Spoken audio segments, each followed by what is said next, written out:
It's very difficult when you have someone who looks respectable at the front end of the bus, who's making the right noises about doing proper and decent business, that then suddenly goes quiet. How long do you chase them for before you give up?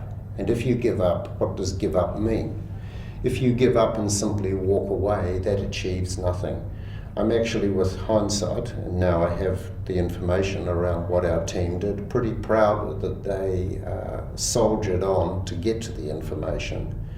And when they did get it, had the temerity to look at it, even though they weren't instructed to do so, and formed a view on those transactions and dealt with them appropriately, especially since we weren't appointed to any role at that time. Why did you wind down Trustee.net?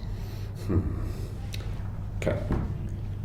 Initially, Trustee.net was formed to assist expat Kiwis to return to New Zealand. It was formed before we had the immigration window that currently exists for returning Kiwis and foreign nationals migrating to New Zealand. It was designed to form a structure that would allow them to orderly bring their assets to New Zealand in an orderly fashion. Most of its business came out of the UK, which is hardly surprising, but it was never enough of a volume to allow that business to be economic. But what we also found is that these structures are, as I euphemistically call them, a cowpat. They attract flies, and the flies are actually hard to swat away, and you don't always swat every fly away, as this particular case demonstrated. In short, the business was just too tough. So can this regime work? Most whitelist countries, which New Zealand is a whitelist country, as is Australia, as is the UK and Switzerland. What's a whitelist? Whitelist means white, not black. Whitelist. Okay? White. We're whiter than white. Okay.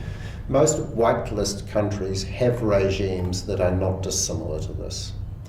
But what is missing in the New Zealand regime, and in fact the UK regime is not dissimilar to this in many ways, is that the UK regime requires that all such entities publicly disclose their financial statements on our equivalent of the Companies Office website.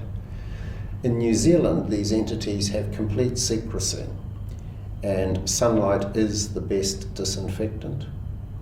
In the case that we're dealing with now, the Brazilian chap became reluctant to provide information because he discovered that the UK general partner had to disclose all of the information in the public domain.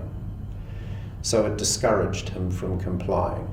If he'd known, I guess, that he was up for public disclosure, he may not have used that structure at all, but I'm sure as hell certain that he would have found another structure to do the same thing.